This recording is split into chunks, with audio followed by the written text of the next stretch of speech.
words among the people, he entered Capernaum. The centurion had a servant who was very important to him, but the servant was ill and about to die. When the centurion heard about Jesus, he sent some Jewish elders to Jesus to ask him to come and heal his servant. When they came to Jesus, when they reached Jesus, they earnestly pleaded with Jesus. He deserves to have you do this for him, they said. He loves our people and he built our synagogue for us. Jesus went with them.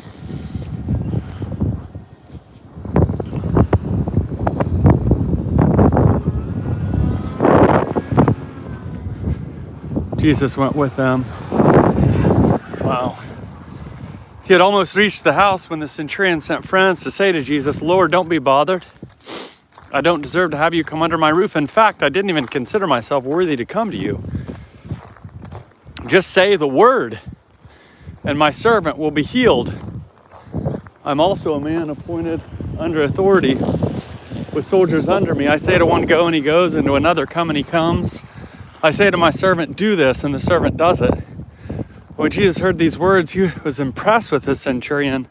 He turned to the crowd following him and said, "I tell you that even in Israel, I haven't found faith like this." When the centurion's friends returned to his house, they found the servant restored to health. A little later, Jesus went to a city called Nain. His disciples and a great crowd traveled with him. As he approached the city gate, a dead man was being carried out. He was his mother's only son, and she was a widow. When he saw her, the Lord had compassion for her and said, "Don't cry." He stepped forward and touched the stretcher on which the dead man was being carried. Those carrying him stood still. Jesus said, "Young man, I say to you, get up." The dead man sat up and began to speak, and Jesus gave him to his mother. Awestruck, everyone praised God. "A great prophet has appeared among us," they said. "God has come to help his people." This news spread throughout Judea and the surrounding region. John's disciples informed him about all these things.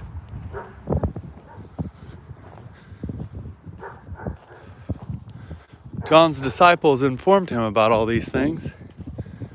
John called two of his disciples and sent them to the Lord. They were to ask, "Are you the one who is coming, or should we look for someone else?"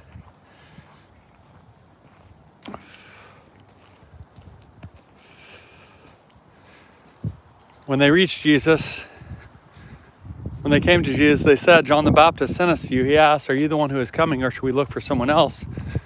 Right then, Jesus healed me. Hey, yes! Should we look for someone else? Right then, Jesus healed many of their diseases